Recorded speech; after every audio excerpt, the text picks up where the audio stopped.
नमस्कार दोस्तों, वेल्थ पंडित के मार्केट न्यूज़ एनालिसिस सीरीज़ में आपका स्वागत है। आज 25 दिसंबर की रात हो गई। कल 26 दिसंबर मार्केट खुलेगा। आज 25 दिसंबर को तो मार्केट बंद रहा। तो कल के मार्केट के लिए कौन कौन से इम्पोर्टेंट न्यूज़ हैं जो कि मार्केट को कल अफेक्ट कर सकते हैं, वो ज़रा आपको उस पर नज़र डालते हैं। सबसे पहले अगर हम बात करें तो मुकेश अंबानी लेड रिलायंस और डिज्नी स्टार का लंदन में एक बहुत बड़ा मर्जर डील होने वाला है। वो 2024 जनवरी फरवरी के आसपास कंप्लीट हो जाएगा। इसके इसके अकॉर्डिंग, इस डील के अकॉर्डिंग, रिलायंस का जो वायाकॉम कंपनी है और जो उनका जियो सिनेमा है और स्टार के जो चैनल्स हैं वो सारे मर्ज हो जाएंगे।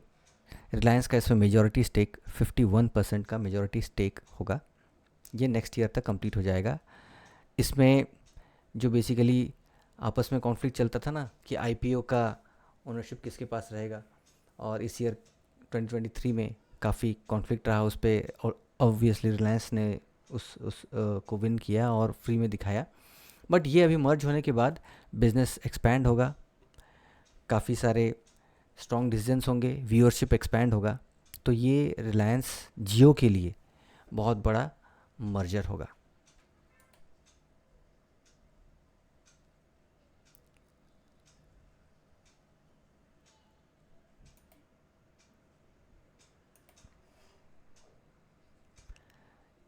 इसके बाद दोस्तों, फिच जो कि एक अमेरिकन रेटिंग एजेंसी है, इसके हिसाब से इंडिया का जीडीपी ग्रोथ 2024-25 में 6.5% रहेगा। इस बार 7.5% था। Recent data Indian RBI authority के द्वारा जो डिस्क्लोज़ किया गया। बट नेक्स्ट ईयर थोड़ा सा स्लम्प आएगा और उनके एक्सपेक्टेशन के हिसाब से 6.5 हो सकता है इंडिया वापस से 7.5 या 8% से ही ग्रो करे। ये एक एक्सपेक्टेशन है, प्रोजेक्शन है ये। और इसमें मोटा मोटा जो सेक्टर्स के ऊपर फोकस रहेगा वो रहेगा एनर्जी सेक्टर हो गया, टेक्नोलॉजी में टेलीको सेक्टर हो गया, आईटी सेक्टर और पेट्रोलियम मतलब एनर्जी सेक्टर अगेन। और जब एनर्जी में आता है तो एनर्जी में ग्रीन एनर्जी के सेक्टर्स ऑब्वियसली हम 2030 तक पेरिस एग्रीमेंट के हिसाब से 2030 तक ग्रीन एनर्जी को कॉम्प्लाई करने वाले हैं। तो उस सेक्टर में ग्रीन एनर्जी सेक्टर में भी काफ़ी फोकस रहेगा 2024 में।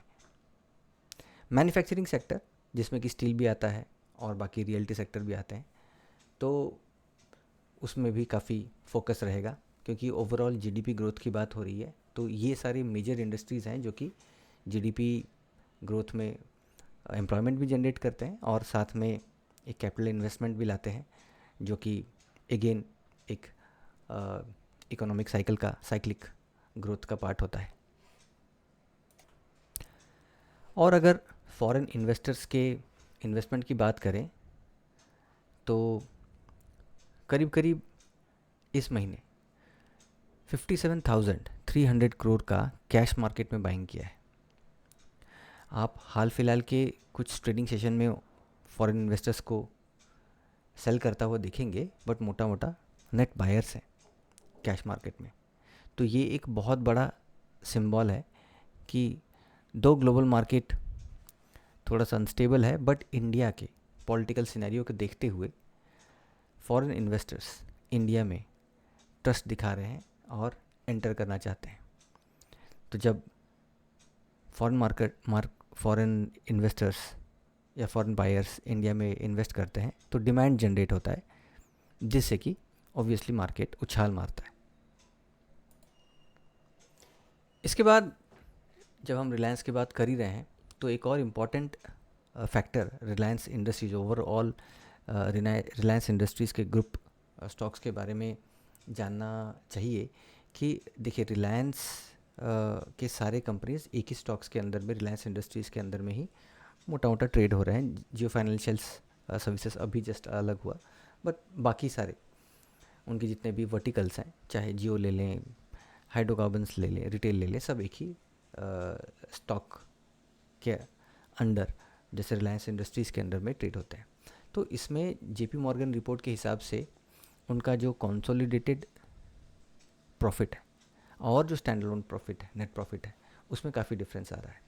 देखिए, ये जनरली कंपनीज़ में तब होता है जब क्या होता है कि जैसे आपके पास एक बड़ी कंपनी है और उसमें 10 वर्टिकल्स हैं, हेल्थ ले लो, फैशंस ले लो, रिटेल ले लो, टेलीकॉम ले लो, तो उसमें से कुछ प्रॉफिट कर रहे हैं और कुछ नहीं कर रहे हैं। तो जब आप सबको एवरेज आउट करेंगे तो ऑब्वियसली कम होगा, लेकिन अगर इंडिविजुअली देखेंगे, इंडिविजुअली कुछ कंपनीज बहुत अच्छा करेंगी।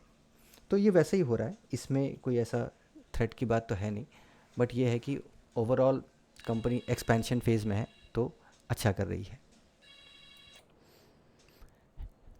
अब आप हाल फिलहाल में मार्केट में या न्यूज़ में सुन ही रहे होंगे रेड सी क्राइसिस, जिसके रिप्लाई में मेडिटेरियन क्राइसिस भी एमर्ज हो रहा है। मतलब बेसिकली ये सारे दोनों सीज़ हैं और यूरोपियन कंट्रीज़ उसे ब्लॉक करने पे तुले हुए हैं ताकि कुछ ना कुछ एम्बार्गो लगाया जा सके, ट्रेड एम्बार्गो लगाया जा सके। तो इसमें होता क्या है, मोस्टली ट्रेड एम्बार्गो में बाकी सब कमर्शियल प्रोडक्ट्स तो ठीक है, बट मोटा मोटा जो डे टू डे यूज़ के चीज़ें हैं, जैसे ऑयल्स हैं, क्रूड ऑयल्स, उसमें काफ़ी प्राइस हाइक देखने को मिलेगा, या मिलता और ज़्यादा मिलता अगर इंडिया और रशिया से ऑयल नहीं इंपोर्ट कर रहा होता। अब रशिया से ऑयल इंपोर्ट करने के कारण इंडिया की ओपेक कंट्रीज़ के ऊपर डिपेंडेंसी ऑलमोस्ट 30 से 40% घटी है। यही 30-40% का प्राइस सर्ज देखने को मिलता क्योंकि इंडिया एक one of the largest buyers है क्रूड ऑयल का। तो ये हमें एक तरीके से ये डिसीजन जो था हमने लास्ट 1-1.5 साल से लिया, इवन दो रशिया यूक्रेन का वॉर चल रहा है, बट हमने अपना स्टैंड सही रखा। तो ये एक हमको आज के डेट में बहुत अच्छा बेनिफिट हुआ इस क्राइसिस के समय में।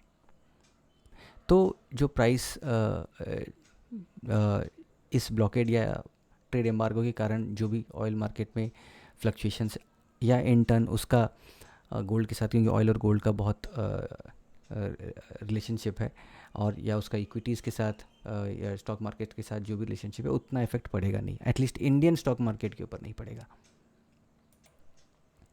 अब अगर अडानी ग्रुप ऑफ इंडस्ट्रीज़ के बारे में बात करें तो जो AGEL है, Adani green energy power limited, उसने एक बड़ा कॉन्ट्रैक्ट या पावर परचेजिंग एग्रीमेंट बोल सकते हैं, इंडियन गवर्नमेंट का जो ऑर्गेनाइजेशन है, solar energy corporation of India SECI के साथ कंक्लूड कर लिया है।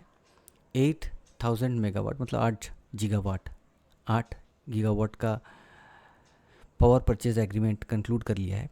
पावर परचेज एग्रीमेंट बेसिकली होता ये है कि आप एक सोलर प्लांट लगाते हैं, और सोलर प्लांट लगाने से पहले जनरली क्योंकि यह कैपिटल एक्सपेंडिचर है, तो इसमें किया ये जाता है कि आप ख़रीदार के साथ, जो कि ऑब्वियसली गवर्नमेंट ऑफ इंडिया का एक कॉरपोरेशन होगा, उसके साथ आप इलेक्ट्रिसिटी डिपार्टमेंट के साथ आप एग्रीमेंट कर लेंगे कि भाई हम सेटअप कर रहे हैं, आप हमसे इलेक्ट्रिसिटी खरीदिएगा। बाद में पब्लिक तो सरकार की किसी न किसी एंटिटी से लेती है या डिस्ट्रीब्यूशन एंटिटी से लेती है, तो वैसा उन्होंने कर लिया। तो इससे क्या होता है कि जो उनका कैपिटल एक्सपेंडिचर है सेटअप का, वो सिक्योर हो जाता है कि हाँ भाई हम इतने हज़ार करोड़ लगा रहे हैं, अब इससे परचेज़ करने वाला ऑलरेडी रेडी है हमसे सामान परचेज़ करने वाला या इलेक्ट्रिसिटी पावर परचेज़ करने वाला। तो ये अडानी ग्रीन के लिए एक बहुत पॉजिटिव सेंटीमेंट है। जब हम अडानी ग्रुप ऑफ इंडस्ट्रीज़ के बारे में बात कर रहे हैं तो एक और इम्पोर्टेंट न्यूज़ जानने लायक ये है कि अडानी पावर लिमिटेड ने एक ऑलमोस्ट इंसॉल्वेंट या बैंक रप्ट कंपनी जिसका नाम है कोस्टल एनर्जी प्राइवेट लिमिटेड, उसको परचेज़ करने का डिसीजन लिया है और ऑलमोस्ट उसको फाइनलाइज करने वाले हैं। तो ये बेसिकली थर्मल एनर्जी जनरेट करते हैं, तमिलनाडु बेस्ड कंपनी है। 1200 मेगावाट का छोटा सा पावर प्लांट है, छोटा सा मतलब उनके हिसाब से, उनके अडानी के बाकी ग्रीन एनर्जी प्लांट्स के हिसाब से छोटा सा है।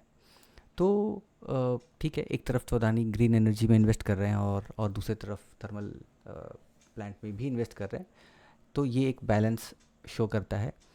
क्योंकि हम कम्प्लीटली ग्रीन एनर्जी की ओर शिफ्ट करने में टाइम लगेगा, तो साथ में एक एनर्जी बैलेंस मेंटेन करने के लिए आई थिंक ये एक मूव है।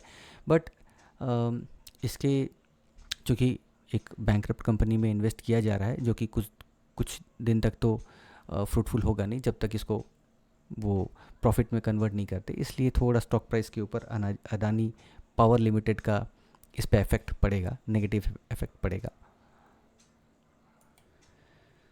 सो दोस्तों, last but not the least, सबसे इम्पॉर्टेंट एक फ्यूचरिस्टिक विजन जो इंडिया का रहा है 2023 में, हाइड्रोजन मिशन। तो 2024 में ज़रूर उसमें कुछ ना कुछ पॉजिटिव या एक रोड मैप बनता हुआ दिखाई देगा, क्योंकि 2023 या उससे पहले काफ़ी सारे काम हुए हैं इस पे। एक तो गवर्नमेंट ने पॉलिसी बनाई इस बार बजट में, 2023 के बजट में, साथ में काफ़ी सारे कंपनीज़ ने उसमें इन्वेस्ट करना भी चालू किया। देखिए, सबसे इम्पॉर्टेंट उसमें जो बॉटलनेक हाइड्रोजन व्हीकल्स में आ रहा है वो है कॉस्ट का। कॉस्ट कैसे कम होगा? कॉस्ट उसमें एक तो फ्यूल सेल का है और दूसरा उसमें प्रेशर मेंटेन करने का है। दोनों पे ही काम चल रहा है। मेराई करके टोयोटा के एक ब्रांड है, कार का नाम है मेराई। वो तो शायद लॉन्च भी हुआ, नितिन गडकरी जी ने उस पर उसको इनैगोरेट किया था, तो वो इंडिया में चल भी रहा है। तो अगर फ्यूल सेल का कॉस्ट सिग्निफिकेंटली कम कर पाएंगे, जिस पे कि रिलायंस इंडस्ट्रीज़ काफ़ी ज़्यादा काम कर रही है, वो इनोवेटिव तरीके से फ्यूल सेल बनाने की कोशिश कर रही है, ये एक हाइड्रोजन व्हीकल के डायरेक्शन में बहुत बहुत अच्छा इन्वेंशन होगा। तो देखने लायक बात होगी। नेक्स्ट ईयर हो सकता है हम को मार्केट में ऐसी कारें चलती हुई भी नज़र आएँ, क्योंकि इस पे काफ़ी फास्ट ट्रैक लेवल पे काम हो रहा है। तो दोस्तों, ये थी मोटा मोटा न्यूज़ जो कल के मार्केट को अफेक्ट करेंगी। और बाकी इसके अलावा हमने एक वीडियो और बना दिया है मार्केट के शॉर्ट टर्म ट्रेंड को लेके।